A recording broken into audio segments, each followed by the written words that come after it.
হিরণ্যকশিপুকে বধ করলেন নৃসিংহদেব। তারপরে নৃসিংহের কি হলো ভালো করে শোনো। হিরণ্যকশিপুর বধের পর নৃসিংহদেবের ক্রোধ এত তীব্র ছিল যে তিনি সংসারের বিনাশ শুরু করতে পারতেন।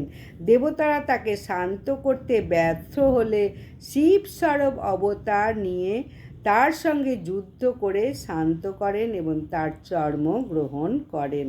নৃসিংহের উগ্র রূপ দেখে সকল দেবতাগণ ভয় পান এবং ব্রহ্মা, ইন্দ্র, শিবও প্রথমে তাকে শান্ত করতে পারেন না। অবশেষে প্রহ্লাদের স্তুতি বা লক্ষ্মীর আবেদনে তিনি শান্ত হয়ে বিষ্ণুর মূল রূপে প্রতিষ্ঠিত হন। নৃসিংহ থেকে কিছুতেই ঠান্ডা হচ্ছিলেন না। লাস্টে প্রহ্লাদের স্তুতিতে নৃসিংহদেব শান্ত হন এবং বিষ্ণু রূপে ফিরে আসেন।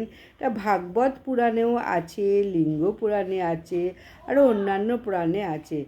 দেবতা লক্ষ্মী ব্যর্থ হলে প্রহ্লাদের স্তুতিতেই শান্ত হন। শিব স্বরূপ অবতারে যুদ্ধ করে নৃসিংহকে শান্ত করে এবং চর্ম গ্রহণ করেন। বীরভদ্রের সঙ্গে যুদ্ধের পর শিবের লীলায় নৃসিংহ স্বর্গলোকে যান।